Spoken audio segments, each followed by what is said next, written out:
centrale, les petites et moyennes entreprises occupent près de 80% de l'économie. L'informel reste le plus exploité. Malgré cela, le gouvernement ne met pas assez en regard vers ce secteur qui pourrait faire sortir plusieurs jeunes du chômage. Au Tchad, par exemple, pays d'Afrique centrale, situé dans la zone sahélienne, avoir un emploi reste la difficulté première. Dans ce pays, les petites et moyennes entreprises jouent un rôle crucial dans l'économie, représentant une partie importante du secteur privé. Elles font face à des défis tels que les difficultés d'accès au financement, un cadre juridique et réglementaire parfois défavorable et un manque de structures d'appui.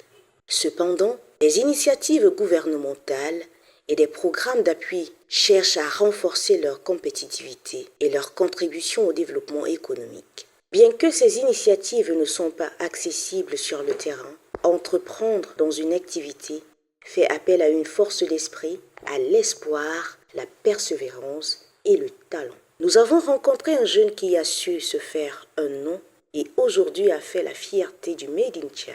Debe Ozias, président fondateur d'une entreprise de fabrication de chaussures dénommée Baladi Chaussures. Située dans la capitale tchadienne, ville N'Djamena, l'entreprise propose aux citoyens la fabrication de chaussures sur commande, la vente et l'exposition. Comment est-il arrivé à créer cette entreprise? Je suis moi-même au départ un jeune étudiant qui comptait à la fin de ses études décrocher un emploi à la fonction publique ou dans une société. Mais la réalité est tout autre. Quand on est sur les bancs encore, on s'imagine des choses. Il est très difficile, la fonction publique, en tout cas, de s'intégrer en termes d'emploi au Tchad, tout comme dans d'autres pays africains, dans beaucoup de pays d'ailleurs. Mais nous devons faire sens à notre créativité en tant que jeunes, parce que le processus classique ne marche plus. Chaque année, des dizaines de mille des étudiants ayant leur diplôme sortent. Rien que pour décrocher un simple stage, c'est compliqué. Donc, combien est-ce que l'État emploie parmi ces jeunes diplômés? L'avenir du Tchad là, va se reposer sur la créativité. Il faut que les gens créent et c'est à travers leur créativité qu'il y aura aussi de l'emploi pour d'autres personnes. Pour moi, pas ce que j'ai fait, c'est une décision que j'ai prise pour non seulement me créer mon propre emploi, mais permettre aussi à ces jeunes-là d'intégrer le monde professionnel. Une histoire qui donne envie de faire partie de cette aventure pleine d'avenir. Mais avant, faisons un détour pour savoir comment Debe Ozias commence sa journée de labeur.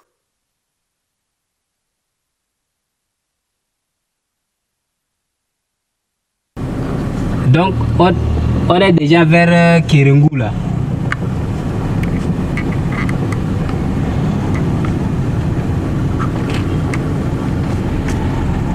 C'est à quelle heure?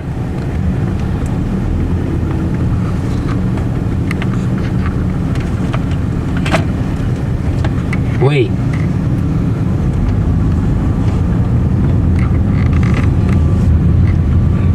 Oui, mais on est là dans 10 minutes. En fait, ces journées débutent très tôt le matin avec tous les préparatifs de la maison. Et puis, hop, dans la voiture et le volant devient le guide de la journée. En bon parleur, Ozias nous fait état de quelques informations. Pour nous approvisionner, je dirais, c'est pas encore gagné, c'est un combat. Et c'est en même temps un défi qu'on essaie de relever depuis des années, depuis que Baladi Chaussures a vu le jour. On est obligé aujourd'hui de faire appel à l'extérieur pour nous travailler nos matières. La peau brute que vous voyez au Tchad, malgré sa qualité et sa quantité, malheureusement ne trouve pas une unité qui puisse la transformer. Et ce qui nous oblige en tant que producteurs qui s'inscrivent dans un contexte de rapport de force, parce qu'il faut que le produit soit compétitif tant à l'intérieur qu'à l'extérieur du pays. On est obligé de transformer ces pots-là, bruts, collectés, à l'extérieur, ce qui nous revient d'ailleurs très cher. Et donc c'est un défi pour nous. Aujourd'hui, en tant que Tchadien, c'est pas honorifique, c'est pas une fierté de transformer encore la matière brute à l'extérieur. Mais on est en train de faire ce bon combat là, et j'espère que ça ira dans quelques années. Des hommes et des femmes tchadiens vont se lever pour mettre en place des initiatives qui puissent transformer non seulement la peau, je parle même dans d'autres domaines qui sont aujourd'hui inexploités, afin de produire de la richesse pour les jeunes et pour le pays en fait. Généralement, après avoir fait les achats de la matière première, le chef d'entreprise se dirige dans son usine pour débuter avec les commandes. Au contrôle, il passe au peigne fin tous les compartiments de Baladi, de la boutique de vente à la salle des machines, s'accorder avec les ouvriers. Et puis, il se lance dans la fabrication. Nous sommes curieux de savoir comment se fabriquent ces belles chaussures de marque Baladi. À Baladi, une fois qu'on a la commande, et d'abord nous avons des catalogues, et à base de ces catalogues-là, des modèles réalisables, le client nous dit quel type de chaussures il veut, et bien sûr s'il y a éventuellement la personnalisation des chaussures, et nous lui montrons ces échantillons de cuir. Ce sont les échantillons de cuir disponibles à Baladi. Donc une fois que le modèle est connu et avec quel type de matière le client désire avoir sa chaussure, on lui donne tout ça, il choisit. Il prend par exemple cette matière. D'accord? Donc on utilise maintenant cette matière pour fabriquer la chaussure demandée. Et la commande est enregistrée à la boutique, et une fois commande enregistrée, elle est transmise au chef d'atelier. Donc le chef d'atelier à son tour organise le travail de sorte à avoir un système de chaîne. Donc chez nous, chacun est spécialisé dans quelque chose. Il y a les spécialistes de coupe, les spécialistes de parage, les spécialistes de couture, les spécialistes d'assemblage, de sémélage, ainsi de suite. Et quand les travaux sont lancés ici à Baladi, on commence tout d'abord par une conception que je fais généralement moi-même, et surtout quand il s'agit des modèles aussi particuliers, un modèle, une création, je peux le dire. Je fais d'abord la conception de l'empeigne et la conception de la semelle aussi. Et à base de cette conception, on a ce qu'on appelle le patron, d'accord, le patronage. Et ça commence après la conception, on a l'étape de la coupe. Parce que puisqu'on a déjà la gabarit, et ceux qui sont chargés de la coupe se mettent au boulot, ils nous font des coupes. Après la coupe, il y a l'étape de parage. Parage veut dire amincir la peau. Parce que pour certains modèles, on est appelé à plier les bords, comme celui-ci. On plie les bords avant la couture. Maintenant, pour que la couture se fasse de façon régulière, on est amené à amincir d'abord les bords de cuir pour pouvoir facilement les plier et ensuite les coudre. Et nous avons, après l'étape de parage, nous avons l'assemblage sur la moule. Donc on fait un montage sur la moule comme ça. D'abord un montage comme ça, simple, sans la semelle au départ. Et il y a une vérification de qualité. Donc parce que comme c'est du sur-mesure, le plus souvent on fait, parfois il faut retoucher la moule. Parce qu'il ne s'agit pas que de prendre la moule, la pointure déjà de la moule et fabriquer la chaussure. Et on mesure d'abord la moule du haut jusqu'en bas, du devant, de la partie avant de la moule jusqu'en arrière. Et si ces mesures conviennent exactement à la mesure qu'on a prise pour le pied du client, on prend cette moule-là. Et si éventuellement il y a des retouches, je donne un exemple, quelqu'un qui a un pied 44, mais le devant est plus large. Donc on retravaille la moule pour que la moule réponde à cette mesure-là. Donc, et après le montage, nous avons le sémellage.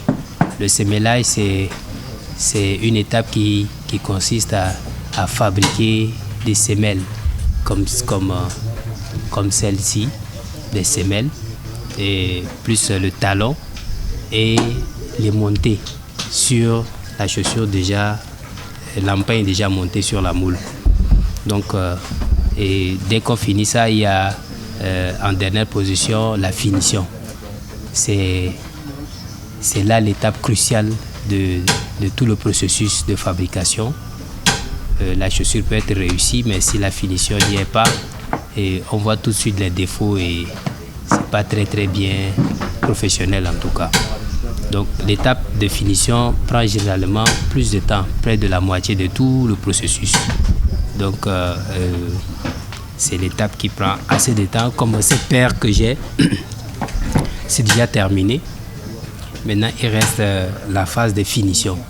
La finition, c'est pour enlever les cols, enlever les extensions de cuir, corriger le collage, tout en fait, et pour enfin faire le bichonnage. Le bichonnage, c'est de cirer, de mettre des produits d'entretien de cuir et voilà,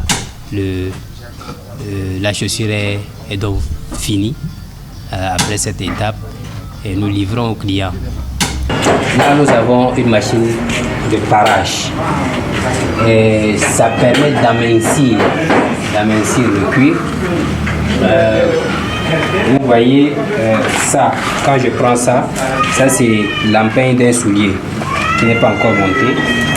On a, je ne sais pas si vous allez le voir,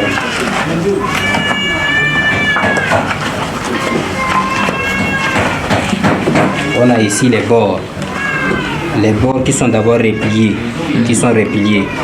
mais le cuir est assez épais pour être replié. Si on replie sans passer par cette machine, nous avons une très grande épaisseur de cuir qui ne permettra pas de coudre.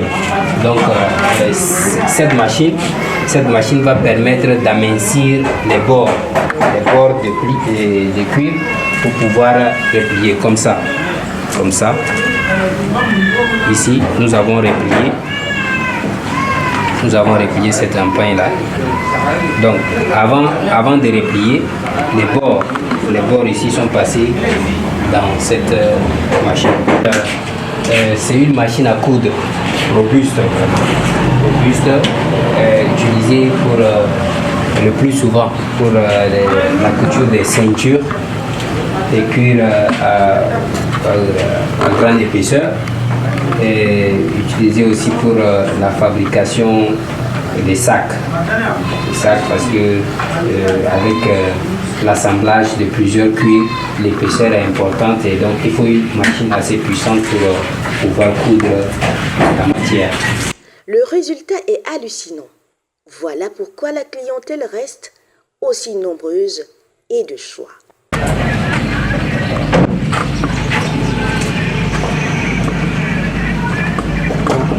Oui. Salut madame, vous allez bien? J'ai reçu un appel là. Ah ok, bonne arrivée monsieur Tad. Merci. Assurez-vous s'il vous plaît, si j'envoie le reçu.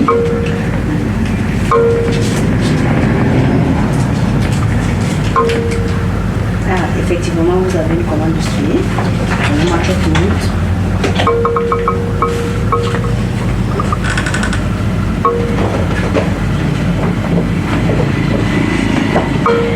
Voici votre commande.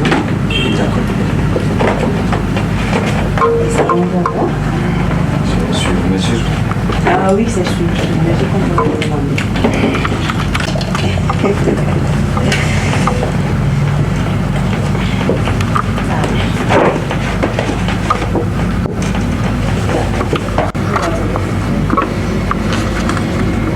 Et vous, parce qu'elle a... Voilà.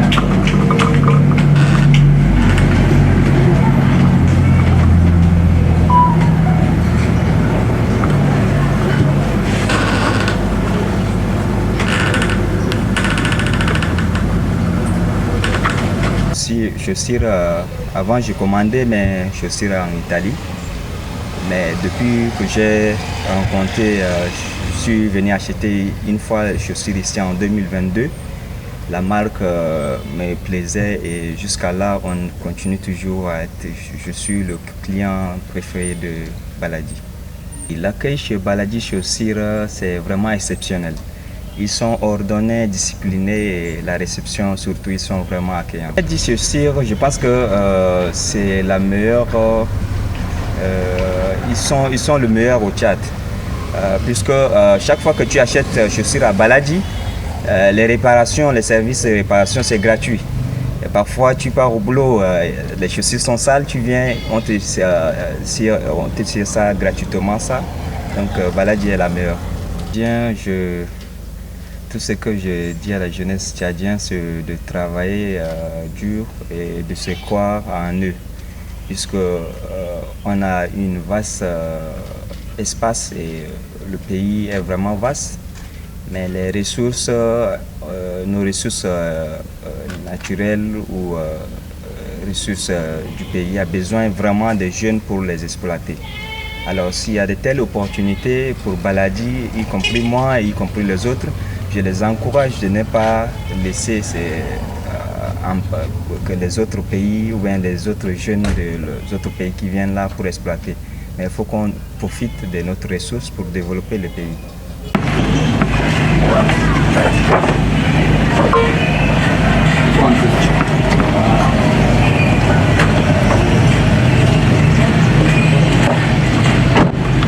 Baladi Chaussures, ce sont les babouches, sandales, samara, etc. Le cuir reste de la marque déposée. Au-delà de la confection, fabrication, elle restaure, repart les chaussures endommagées. Le respect des commandes est de rigueur. Oh, c'est génial. Là, nous sommes contents que vous soyez satisfaits. Merci beaucoup. Là, je laisse là. Pour ce client, la satisfaction a toujours été au rendez-vous. Tout comme les autres, ce monsieur est un client régulier de l'entreprise. Il est d'ailleurs celui qui a participé à la réalisation de ce projet. Comme on le dit, c'est mon bon petit. J'ai connu Osias quand il était très jeune à l'école du dimanche. Et quand il est allé étudier, il est rentré, il m'a partagé ses projets professionnels.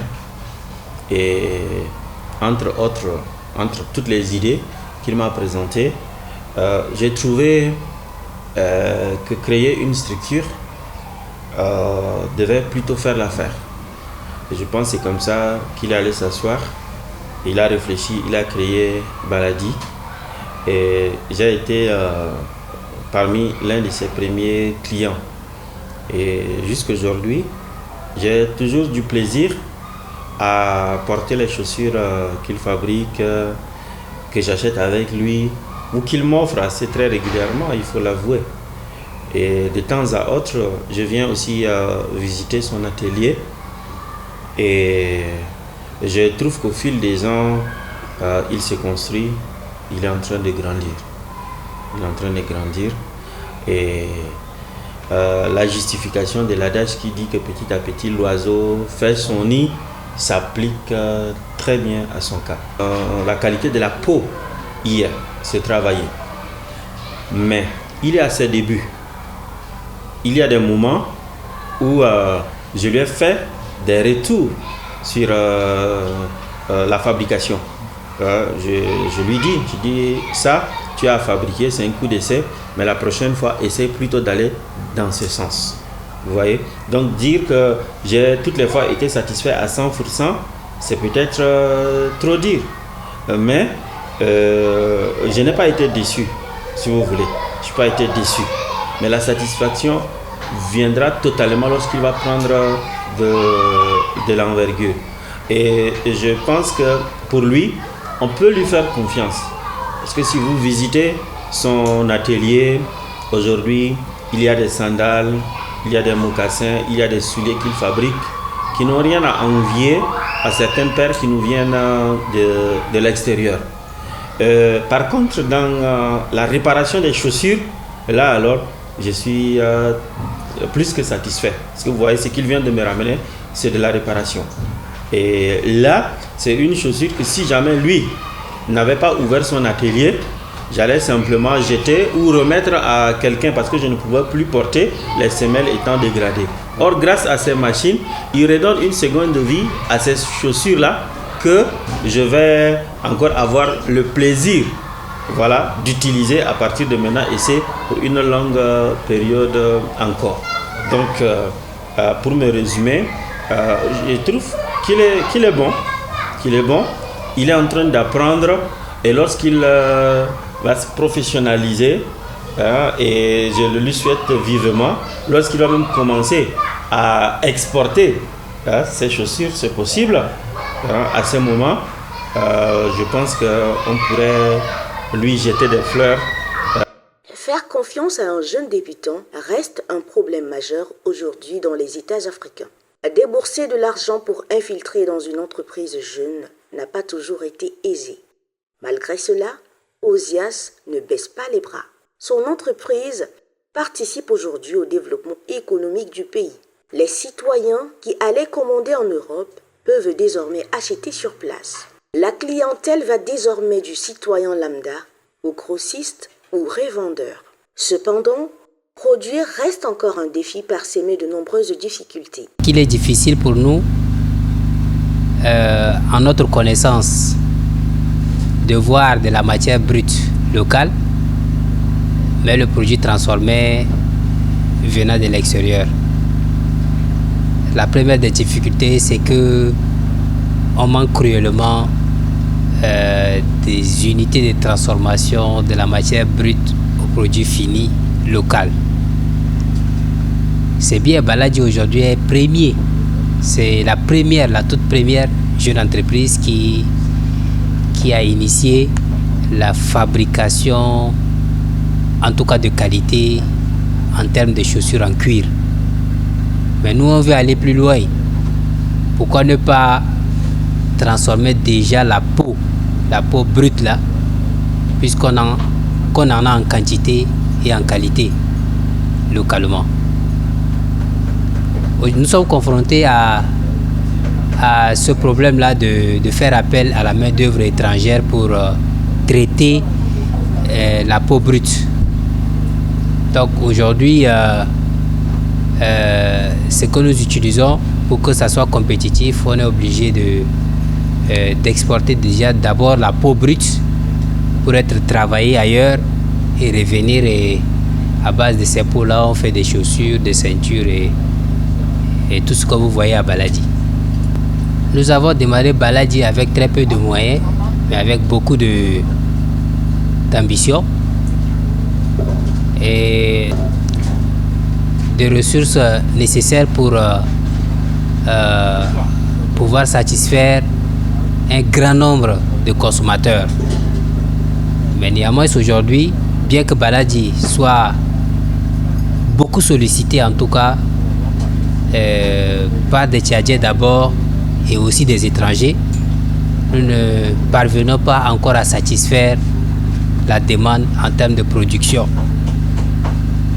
Donc aujourd'hui, nous sommes axés sur la fabrication de qualité pour desservir pour l'instant un très petit nombre de Tchadiens et quelques rares étrangers. Rappelons que le taux de chômage des jeunes au Tchad est élevé avec des estimations indiquant un taux de plus de 60% pour les jeunes diplômés sans emploi. Le chômage touche particulièrement les jeunes âgés de 15 ans à 30 ans et est plus prononcé en milieu rural, alimentant l'exode rural. Nous sommes sur une très bonne piste. Nous avons, en termes de matières premières, en termes de ressources humaines, disponibles au Tchad. Plein de jeunes aujourd'hui, avec leur diplôme, cherchent de l'emploi. Et nous avons, pour le secteur cuir et dérivés, je rappelle que le Tchad occupe une place de choix dans le cheptel le plus important en Afrique. Mais malheureusement, vous ne trouverez nulle part au Tchad ou à l'étranger des made in Tchad, des made in Tchad, des produits dérivés de ce rang de choix là, dans un supermarché ou à l'extérieur du pays. C'est bien dommage. Et donc aujourd'hui, nous avons créé un système qui puisse, dans l'avenir, en tout cas valoriser ce potentiel-là. Donc créer de la richesse à partir de ces ressources qui nous sont prédisposées. Donc l'avenir de Baladi Chaussures aujourd'hui repose d'abord sur sa jeunesse et ensuite sur ses ressources inexploitées qui sont le cuir, la peau, qui sont exploitées chaque année à l'extérieur. Mais nous voudrons vraiment optimiser cette ressource-là localement. Donc Baladi compte créer beaucoup d'autres unités dans les provinces du Tchad pour pouvoir apporter satisfaction totale d'abord au peuple tchadien et aussi au peuple africain en général. Dans ce pays, peu d'entreprises jeunes se développent. Baladi Chaussures, qui est la première dans ce secteur, est un moyen de lutter contre le chômage. Avec le soutien du gouvernement ou des uns et des autres, l'agrandir fera d'elle une référence dans la sous-région.